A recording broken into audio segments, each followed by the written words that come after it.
Cris e a todos os amigos do canal. O que vou contar aconteceu numa noite em que parecia ser qualquer outra, mas acabou sendo marcada por um mistério que até hoje eu não consigo explicar. Tudo começou após uma festa de casamento de um amigo na cidade de Juiz de Fora, em Minas Gerais. Eu e meu amigo Tom, exaustos da celebração, decidimos parar em uma lanchonete à beira da estrada para descansar um pouco antes de seguir viagem para a cidade Duque de Caxias, onde moramos. Era uma lanchonete simples, dessa que parece esquecidas pelo tempo, com a iluminação fraca, quase hipnótica, que saía de uma lamparina pendurada no teto. A atmosfera ali era acolhedora de um jeito estranho.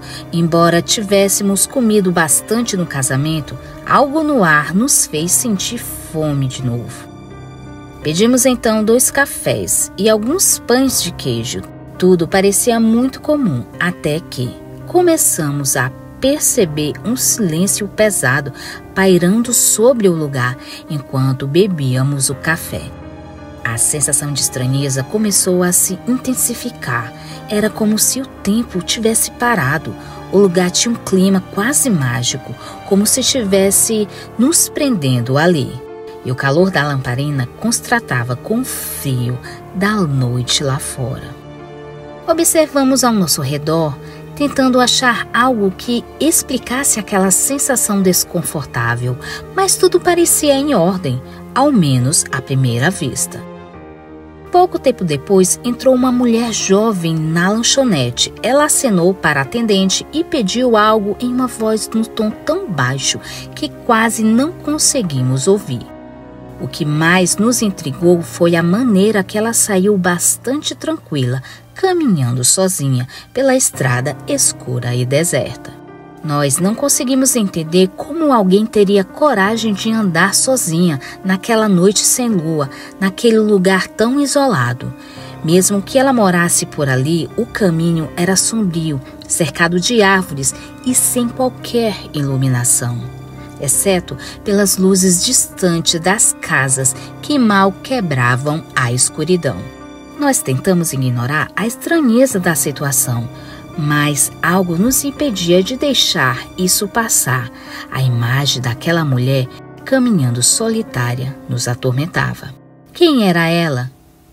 E por que não tinha medo?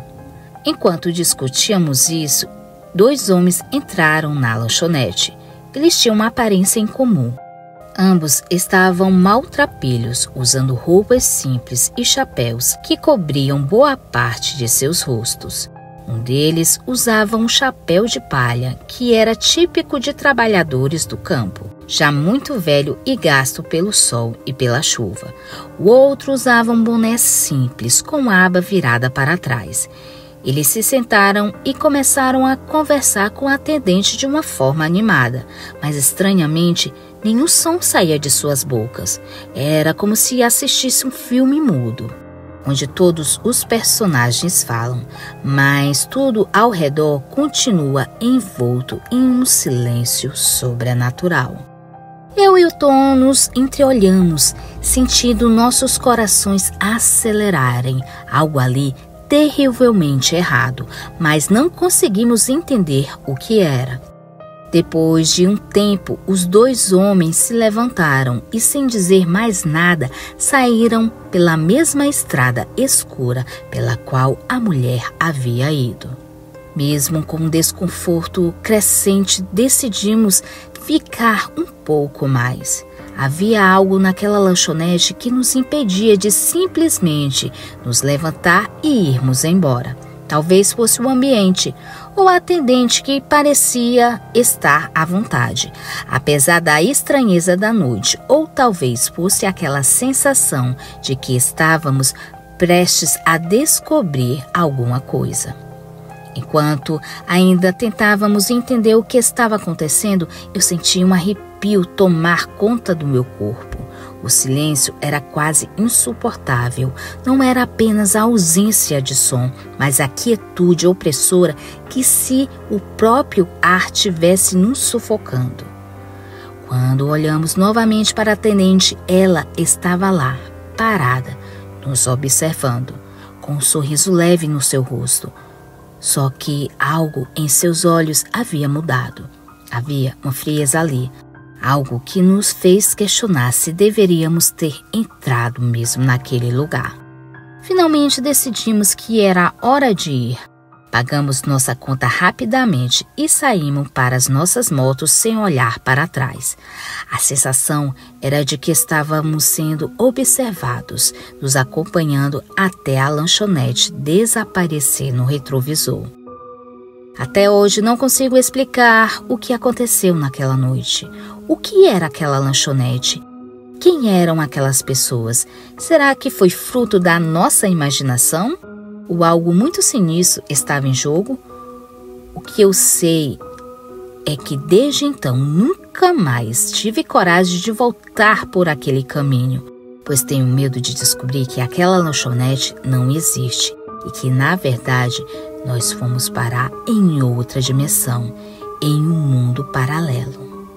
Boa noite a todos.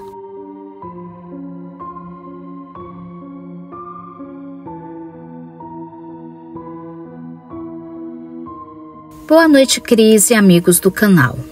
Me chamo Ricardo, atualmente moro em Fortaleza. Hoje vou contar um relato que aconteceu comigo e com minha família quando viajamos do Pará para o Ceará. Sou paraense e vim embora para Fortaleza em 2014 à procura de melhores oportunidades de emprego, pois aqui seria uma das cidades que teriam a Copa do Mundo. Minha esposa nasceu em Fortaleza, então resolvemos vir embora para cá. Era uma época muito boa, conseguimos emprego assim que chegamos. Passou-se alguns anos, mas na época do relato só era somente eu, minha esposa e minha sogra. Meu irmão Juan vivia no interior do Pará, que também era minha cidade, e a falta de emprego lá era muito grande. E depois de muita conversa com nossa mãe, resolvemos que eu iria buscar meu irmão para morar aqui em Fortaleza conosco e conseguir um emprego aqui. Nosso carro na época era uma Spin preta, ano 2013. Um carro bom para esse tipo de viagem. Era automático e muito grande. Dava para trazer as coisas do meu irmão. Saímos daqui de Fortaleza, eu, minha sogra e minha esposa, por volta das 15 horas, depois que a minha esposa saiu do trabalho. A viagem foi tranquila, colocamos uma playlist selecionada e ficamos apreciando as paisagens do Ceará e tomando muito Monster para dar mais energia. Aquelas lindas montanhas rochosas de Itapajé e cidades próximas faziam a paisagem ser mais apreciável e agradável. Só que na beira das estradas, eu e minha esposa percebemos que na BR-222 tinha muitas cruzes e que ficamos conversando o quanto de pessoas morrem nas estradas pelo Brasil. E com pouco tempo que estávamos comentando sobre esse assunto, passamos por um acidente onde um pobre homem perdeu a vida, pois sua moto colidiu com um carro. Foi bem triste ver aquilo. Subimos pela Serra de Tianguá. Já pela parte da noite, Tianguá ainda fazia parte do Ceará. Percebemos que pelo trajeto da subida tinha mais cruzes. Aquilo era bem sinistro de se ver. Essa serra é conhecida por ser muito perigosa e que o motorista tem que prestar muita atenção naquele trajeto. Com o tempo, atravessamos a divisa do Ceará com Piauí. Já era por volta de 11h30 da noite. Passamos por uma cidade chamada Altos, em Piauí. E quando já íamos saindo da cidade de Altos, vimos umas pessoas deitadas no chão, provavelmente machucadas. Acho que deveria ter sido algum acidente. Algo que me chamou a atenção é que os veículos eram antigos, não condizia com a nossa época atual. Como eu vi que tinha pessoas ajudando, resolvemos seguir em frente, pois estava tarde da noite e tínhamos que ainda achar um local para dormir e continuar a viagem no dia seguinte. A poucos metros do acidente, vimos uma espécie de memorial com várias cruzes e velas acesas. Acredito por ter passado poucos dias de finados, ainda havia velas acesas naquele local. Resolvemos dormir em um hotel em Teresina para descansar e pela manhã saímos novamente em nossa viagem. Atravessamos Teresina, Piauí e passamos por Timon, no Maranhão. Quem tem costume de viajar pela BR-316 sabe que tem uma parte dessa BR no Maranhão que é terrível, muitos buracos, e isso faz com que a viagem fique mais longa, cansativa. Era muito triste ver várias pessoas tampando buracos para ganhar um trocado. Era de partir o coração. Quando foi em torno das 9 da noite, graças a Deus, chegamos em Bragança. Passamos somente 2 dias lá, pois não poderíamos ficar muito tempo, porque minha esposa só tinha pegado 5 dias de folga no trabalho e tínhamos que voltar o mais rápido possível e sem fazer paradas para dormir. Assim como eu, meu irmão Juan tinha habilitação e a gente ia revezar no volante para que não ficasse tão cansativo. Saímos pela madrugada de Bragança para Fortaleza. Minha sogra fez uma oração fervorosa pedindo a direção de Deus e que ele ficasse no comando. Compramos vários energéticos para que a gente tivesse energia para essa longa viagem. Quando foi final da manhã, paramos em um posto de gasolina no meio do Maranhão e abastecemos o carro. Ah, Cris e amigos, aquilo foi a pior coisa que a gente fez, mas não tínhamos como adivinhar. Colocaram gasolina adulterada no meu carro e nos trajetos mais para frente o nosso carro começou a apresentar defeitos. Nem conto quantas vezes a gente teve que parar para fazer aquele carro funcionar e seguir em frente. O que era para ser uma viagem tranquila e rápida se tornou em um pesadelo. Calma, que ainda vai piorar. Minha esposa então ligou para seu emprego, avisando do ocorrido e que ela não iria trabalhar no dia seguinte. Mas a gerente dela falou: se ela não chegasse no mesmo dia do combinado, era para ela passar na RH para assinar a sua carta de demissão. Minha esposa se desesperou e disse que estaria lá sim no dia seguinte. Todos nós ficamos ainda mais preocupados com aquela situação. No início da noite, ainda estávamos no Alto Alegre do Maranhão. Ainda faltava muito tempo para chegar em Teresina. Uma viagem que era para ser rápida se tornou lentíssima devido ao fato do carro estar com problemas. Já era mais de meia-noite quando saímos de Teresina. Já estávamos na BR-343. Tínhamos saído há pouco tempo de Teresina, quando de repente apareceu uma moça com roupas antigas e sujas, acenando, pedindo carona. Só que não paramos. Primeiro motivo, poderia ser assalto. Segundo, se o carro desse defeito de novo, teria que esperar por mais ou menos meia hora para pegar novamente. Então seguimos em frente. Mas depois de 5 minutos dirigindo, vimos novamente aquela mesma mulher acenando pedindo carona. Todos nós que estávamos no carro ficamos abismados com aquela visão. E minha sogra, que é evangélica, clamou logo: o sangue de Jesus tem poder. Isso é coisa do diabo. Tá repreendido. Todos nós ficamos perplexos com aquele acontecimento. Até que, quase chegando na cidade de Altos, em Piauí, o carro deu problema novamente. Só que agora todos nós estávamos com medo de que aquela assombração aparecesse novamente. E ficamos ali no prego, dentro do carro, em uma estrada quase deserta, altas horas da noite. Minha sogra passou o tempo todo orando. Quando eu olhei mais à frente, vi aquele monumento com várias cruzes. Eu vi que aquele local era onde estavam as velas acesas. Só que desta vez estava tudo escuro. E com certeza era aquele memorial que passamos na BR-343 dias atrás.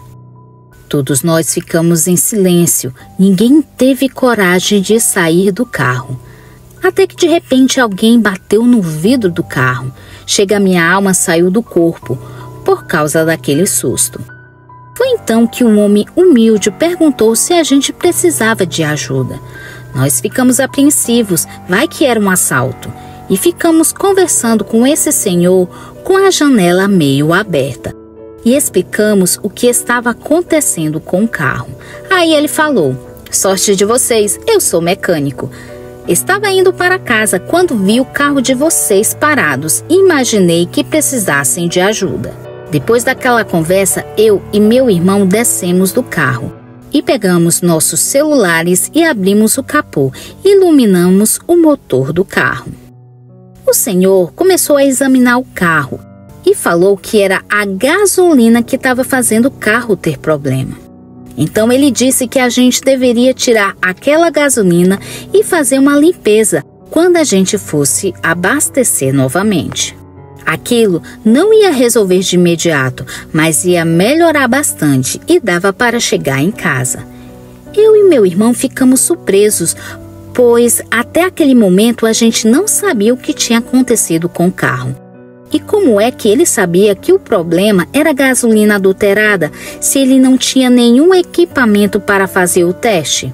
Bom, enfim, ele fechou o capô da Spin e perguntamos o quanto ele queria pelo seu serviço. Ele disse que não precisava, pois a recompensa quem dá é Deus. Minha esposa e minha sogra agradeceu muito aquele senhor gentil. E ele saiu em direção a Teresina até que desapareceu na escuridão. Entramos no carro e logo ele pegou, graças a Deus. Minha esposa então teve uma ideia. Gente, não vai dar tempo abrir loja amanhã mesmo. Quando chegar em Fortaleza, coloco um atestado e quero ver se ela vai me demitir por causa disso. Em seguida, minha sogra falou também. Gente, foi Deus que nos mandou esse senhor para nos ajudar. Então vamos para um hotel mais próximo e vamos descansar. Vai que esse carro dá problema de novo e a gente não encontra outra pessoa bondosa para nos ajudar? Todos nós concordamos em dormir em um hotel e passar o restante da noite. A poucos minutos de onde estávamos havia um hotel, ali mesmo em Altos, na própria BR. Pedimos um quarto para 4 pessoas e fomos descansar, pois estávamos exaustos com aquela viagem macabra. Pela manhã a gente foi tomar café e estávamos no salão. Quando perguntei aos donos do hotel se eles conheciam alguma oficina que pudesse consertar o nosso carro o mais rápido possível, o senhor respondeu: sim, eu conheço. Você sabe qual é o problema? Nesse momento, a gente explicou sobre a nossa aventura indesejada. Falamos também da mulher que apareceu 2 vezes pedindo carona. Em seguida, um homem nos ajudou a fazer o carro funcionar. O dono do hotel me olhou com uma cara estranha e perguntou: onde foi mais ou menos que vocês viram isso? Respondi que era mais ou menos na entrada da cidade de Altos, quem vinha do sentido de Teresina. E falei que o lugar tinha várias cruzes na beira da BR. Foi então que ele falou: amigos, eu não conheço vocês e pelo jeito também vocês não conhecem a história do desastre. Nós 4 ficamos olhando para a cara dele sem entender o que era esse tal desastre. Foi então que o dono do hotel nos explicou: gente, o que vocês viram foram as almas das vítimas do desastre. Vou tentar contar resumidamente para vocês o que aconteceu naquele local. Na década de 50, um ônibus se chocou de frente com um caminhão e que várias pessoas vieram a óbito. Até o prefeito de Piripiri, na época, estava no ônibus. Poucas pessoas sobreviveram e muitas faleceram ali mesmo no local. Foi muito triste aquele acidente. Dizem que ouviram o barulho do impacto a quilômetros de distância. Nesse local onde vocês estavam, é famoso por aparecer assombrações. Aparece uma mulher pedindo carona. Quando a pessoa para, ela entra do carro e pouco tempo depois, ela simplesmente desaparece. Ali também é danado para o carro quebrar. E do nada aparece um homem oferecendo o seu serviço de mecânico. E não é só isso. Tem gente que vê várias pessoas na beira da estrada chorando, pedindo ajuda, como se tivesse acontecido algum acidente. Teve uma vez que uma conhecida minha que pediu às almas do desastre para que ela conseguisse um emprego. Em troca, ela acenderia 2 maços de vela como forma de agradecimento. Ela conseguiu-se um emprego, porém ela só levou 1 maço de velas. E quando foi à noite, várias almas vieram cobrar ela. E no dia seguinte ela levou correndo o maço de vela que faltava. Eu fiquei sem forças nesse momento. Eu lembrei do acidente que tínhamos visto quando passávamos indo para o Pará. Minha sogra logo falou: "Isso é coisa do demônio." Eu, minha esposa e meu irmão ficamos mudos e perdemos até a vontade de tomar café.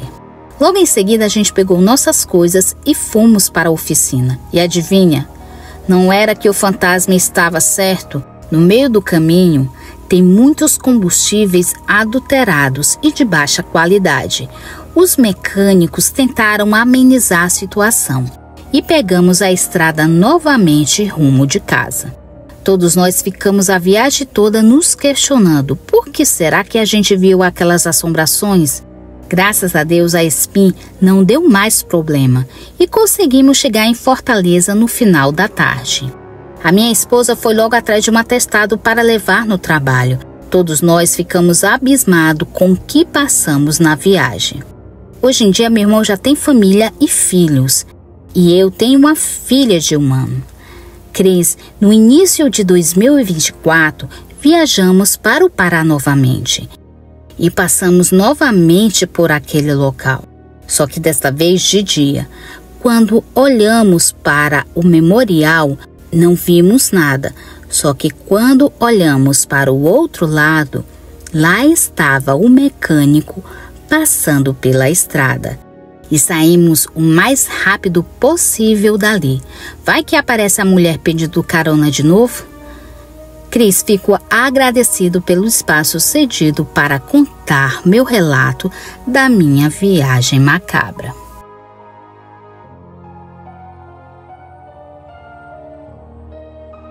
Muito obrigada pela sua presença. Se gostou do vídeo, deixe seu like. Se for novo por aqui, inscreva-se no nosso canal e assine o sino das notificações.